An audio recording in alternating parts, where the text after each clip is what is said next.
আসসালামু আলাইকুম ওয়া রাহমাতুল্লাহ। সম্মানিত আমার প্রাণপ্রিয় পঞ্চম শ্রেণীর শিক্ষার্থী বন্ধুরা, আশা করি তোমরা সকলে অনেক বেশি ভালো আছো।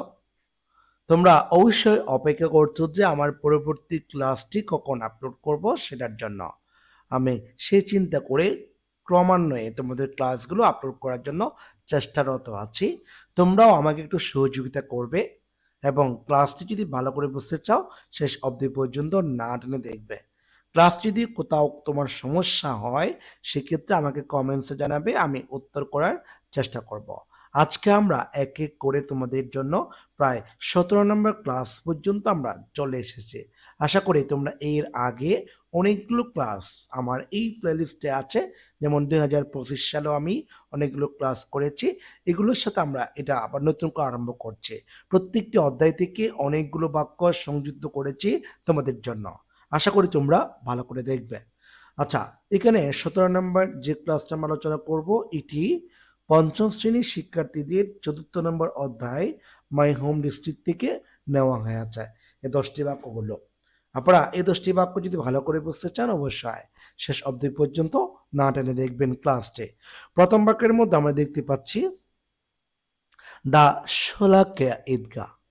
ঈদগাহ ময়দানে the largest Eid ground in Bangladesh. আচ্ছা, বলুন তো টু বি ভার মানে এখানে শোলাকিয়া মাঠে বিশাল একটি হয়, আরেকটা হয়েছিল। আর এটা তো নিয়মিত জিনিস, সেক্ষেত্রে আমরা কি করব যে এখানে আমরা চাইলে টু বি ভার্ব থেকে ইজ দিতে পারি। কেমন হচ্ছে, the Sholakia Eidgah is the largest Eid ground in Bangladesh. ঠিক আছে, তারপর আমরা এখানে ইজ দিতে পারি। আর যদি পাস্ট টেন্সের ক্ষেত্রে নিয়ে যেতে চান তাহলে আমরা ওয়াজ ব্যবহার করবেন। এরপর আমরা বি নাম্বার দেখবো। বি নাম্বারে দেখতে পাচ্ছি মিলিয়নস অফ পিপল। ঠিক আছে, মিলিয়নস অফ পিপল অনেকগুলো লোক গেদার জড়ো হয়। ঠিক আছে, কোথায়? ঈদগাহ মাঠে। তো আমরা বলতে পারি এখানে গেদার যেটা আছে আমরা চাইলে সেভাবেও বসাতে পারি, চাইলে আমরা ইডি যোগ করতে পারি। তার মানে গেদার মানে কি করেছিল, জড়ো হয়েছিল আগে। আর যদি জড়ো হয় বোঝায় সেক্ষেত্রে ইডি যোগ করতে হবে না, পার্থক্য হচ্ছে এইটুকুই। এরপর সি নাম্বার দেখবো। সি নাম্বার দেখতে পাচ্ছি দা বলছে পাগলা মস্কো, পাগলা মসজিদটি। এখানে যেটা একটা শব্দ দিয়ে আছে সিট। ঠিক আছে, যেহেতু এখানে সাবজেক্টটি থার্ড পারসন সিঙ্গুলার, সেক্ষেত্রে আমরা এখানে টু বি ভার্ব যেটা আছে সেটি বসাতে পারি। তার মানে সিট আছে, এটার সাথে যদি প্রেজেন্ট টেন্সে করতে চাই আমি আস যোগ করব, পাস্ট টেন্সে করতে চাইলে সেট বসাবো। ঠিক আছে, আশা করি আমরা বুঝতে পারছি। এরপর আমরা ডি নাম্বার দেখবো। ডি নাম্বার দেখতে পাচ্ছি আমরা সাবজেক্ট হচ্ছে পিপল। পিপল এটি হচ্ছে প্লোরাল নাউন। ঠিক আছে, বা একটা সাবজেক্ট। যেহেতু প্লোরাল আছে তাহলে আমাকে এখানে যেটা ডোনেট আছে, এই ডোনেট শব্দটি যেভাবে আছে আমরা সেভাবেই বসিয়ে দেব। ঠিক আছে, ডোনেট। আচ্ছা, এরপর আমরা ই নাম্বার, ই থেকে এফ পর্যন্ত যে বাক্যগুলো আছে সেগুলো আলোচনা করছি। ই নাম্বার যে বাক্য আছে সেটা হচ্ছে the port of Ishaka. The port of Ishaka, এখানে বলেছে লাই। সাবজেক্ট যেহেতু থার্ড পারসন সিঙ্গুলার, আমরা কি করব এখানে এস যোগ করে দেব। The port of Ishakan lies at, কি বলছে, জঙ্গল বাড়ে। এরপর আমরা এফ নাম্বার দেখব। এফ নাম্বার দেখতে পাচ্ছি the Shiva temple of Chandrabati, কারণ লেখা আছে স্ট্যান্ড। সাবজেক্ট যেহেতু থার্ড পারসন সিঙ্গুলার, সেই ক্ষেত্রে প্রেজেন্ট টেন্সে আমাকে কি করতে হবে, স্ট্যান্ডস করতে হবে, অর্থাৎ একটি এস যোগ করতে হবে। আশা করি আমরা ক্লাসটি বুঝতে পারছি।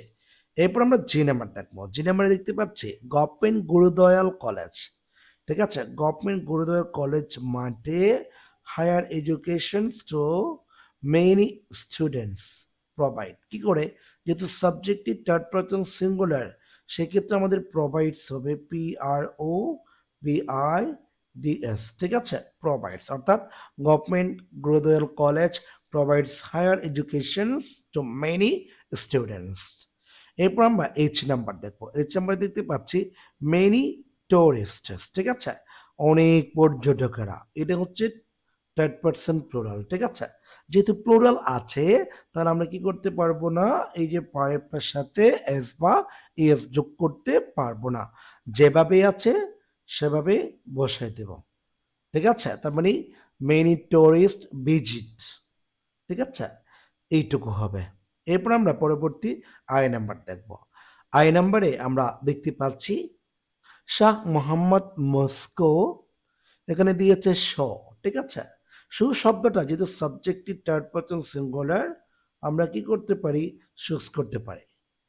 এরপর আমরা জে নাম্বার দেখবো। জে নাম্বার আমরা দেখতে পাচ্ছি এখানে একটা সাবজেক্ট দেখতে পাচ্ছি রোড পর্যন্ত, এটা যেহেতু সাবজেক্ট হিসাবে ইউজ হয়েছে এবং থার্ড পারসন সিঙ্গুলার আছে, সেক্ষেত্রে আমরা লোক যেটা আছে এই লোকটা এখানে বসানোর সাথে একটা এস যোগ করব।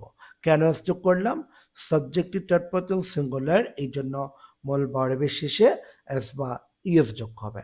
আশা করি আমরা ক্লাসগুলো বুঝতে পারছেন। তো আজকে ক্লাসটি এখানে শেষ করব। সবাই ভালো থাকবেন, সুস্থ থাকবেন। আসসালামু আলাইকুম ওয়া রাহমাতুল্লাহ।